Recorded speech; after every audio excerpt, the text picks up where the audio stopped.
जय हिंद दोस्तों। आज हम पढ़ने वाले हैं क्लास 9th NCERT प्रश्नावली 6.1।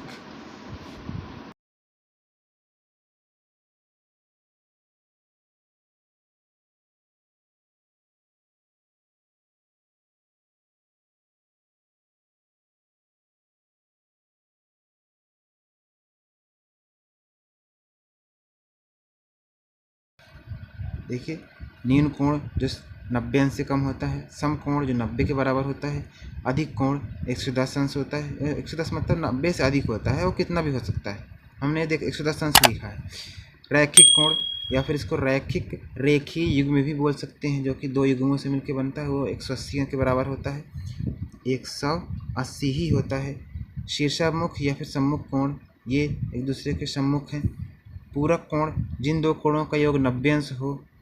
समपूरक कोण जिन दो कोणों का योग 180 अंश हो। तो ये हमने देख लिया था।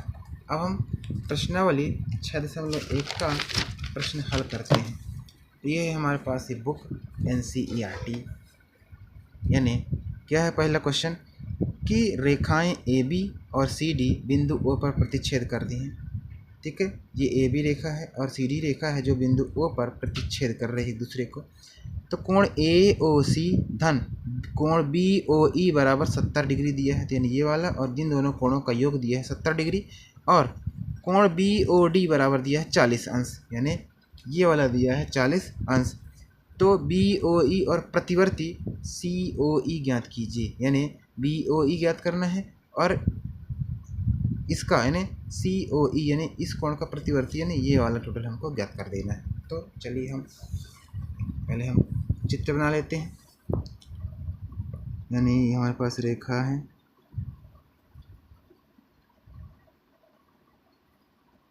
AB और एक रेखा है हमारे पास C और D, C और D, और ये किरण है जो है E। ठीक है, और ये हमारे जो रेखाएं हैं यह बिंदु O पर प्रतिच्छेद कर रहे हैं। ठीक है, तो दिया है, सबसे पहले हम लिखेंगे यहाँ पे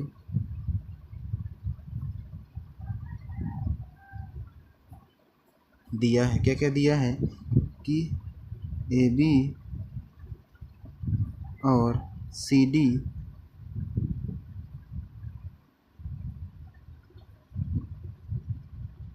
दो रेखाएं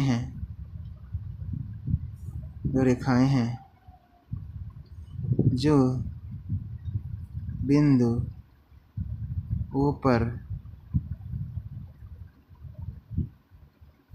प्रतिच्छेद करती हैं। ठीक है, बिंदु O पर प्रतिच्छेद कर रहे हैं। और जो चीज़ दिया हुआ है कि कोण AOC धन कोण BOE बराबर 70 अंश। ठीक है, और दिया है कोण BOD बराबर 40 अंश। तो हमको सिद्ध करना है, हमें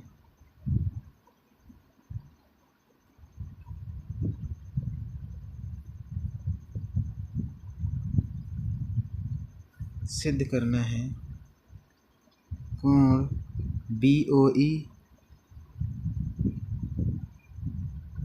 और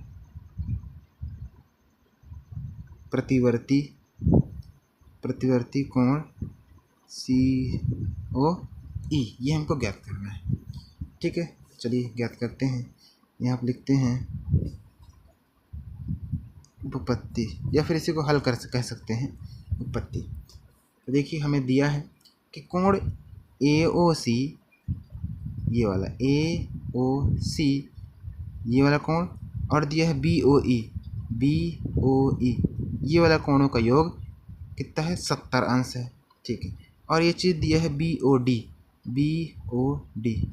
ये चीज़ दिए हुए है 40 अंश। ठीक है, तो अब यहाँ पे आप डायरेक्टली देख पा रहे हैं कि हमने एक कोण पढ़ा था शीर्षाभिमुख कोण, यानी ये वाला कोण और ये वाले कोण बराबर होंगे। देखिए क्यों, क्योंकि शीर्षाभिमुख है दोनों। तो ये 40 का है तो ये भी 40 का होगा। तब देखो ये कोण और ये कोण दोनों मिलकर 70 के हैं, तो जब ये 40 का है तो फिर ये ऑलरेडी 70 का हो जाएगा। ठीक है, अब इसी चीज़ को हम यहाँ पे प्रूफ करके दिखा देते हैं, सिद्ध करके दिखा देते हैं। तो जब देखो पहले ये लिखते हैं कि ये दोनों बराबर क्यों हैं, तो देखिए कोण बी ओ डी बराबर है कोण ए ओ ई के। क्यों बराबर भैया, ये रीज़न भी लिखेंगे हम, ये है शीर्षाभिमुख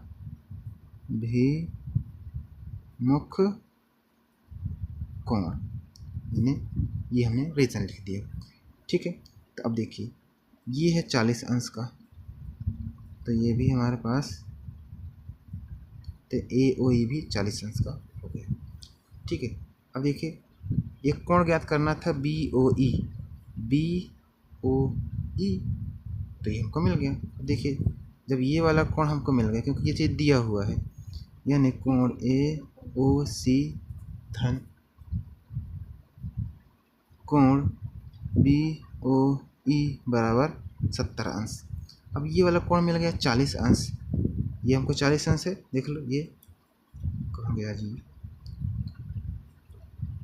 ये सॉरी हमने गलती कर दी यहाँ पे, बी ओ डी बराबर ए ओ सी है, नॉट ई, यहाँ पे सी होगा, सॉरी सी होगा, तो ए ओ सी बराबर 40 अंश धन, तो कोण बी ओ ई बराबर 70 अंश दिए हुआ है, ये प्लस का है उधर जाएगा तो माइनस का हो जाएगा, तो कोण बी ओ ई बराबर 40 माइनस का 70।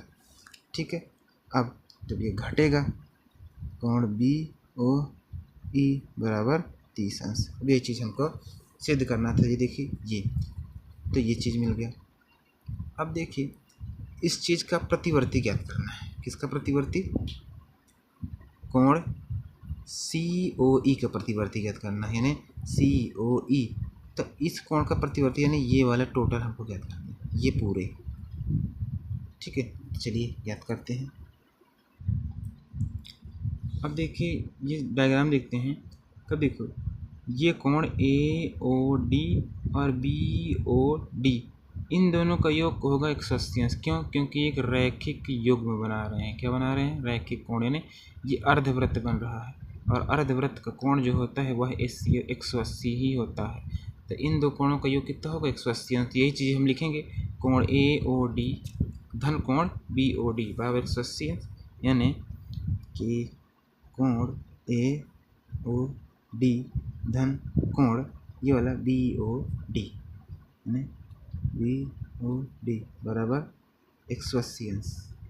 ठीक है, अब ये वाला कोण हमको पता है, यानी 40, यहाँ पे लिख देते हैं 40, ये है 40 अंश, लेकिन ये वाला हमको नहीं पता है, तो इसी को तो हमको ज्ञात करना है ना, इसलिए तो सब तीन काम कर रहे हैं ना।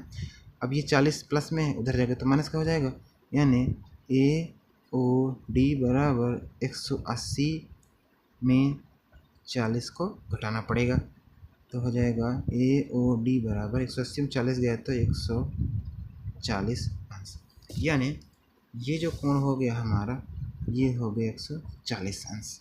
ठीक है, तो अब देखिए ये सी ओ ई का प्रतिवर्ती ज्ञात करना है, यानी इसको छोड़ के ये वाले सारे हमारे हो जाएंगे प्रतिवर्ती, यानी 40, 140, फिर 40 और ये 30, ये सारे हो गए प्रतिवर्ती।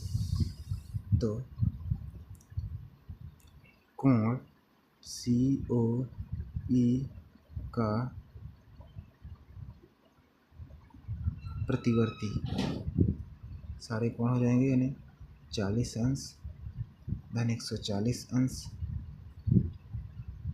धन 40 अंश, फिर ये हो जाएंगे 30 अंश। अब इन सब कोणों को जोड़ देंगे, देखो 40 और 140 180 हो गया, 180 और 40 ये हो जाएगा 220, फिर 220 और ये हो जाएगा 30, हो जाएगा 250, यानी टोटल आ जाएगा 250 अंश। ठीक है, तो कोण सी ओ ई का जो प्रतिवर्ती होगा, ये प्रतिवर्ती है, याद रखिए, इसका मान नहीं है, प्रतिवर्ती चीज, तो यही चीज़ हमको बोला था प्रतिवर्ती ज्ञात करना, यही आ गया हमारा आंसर। ठीक है।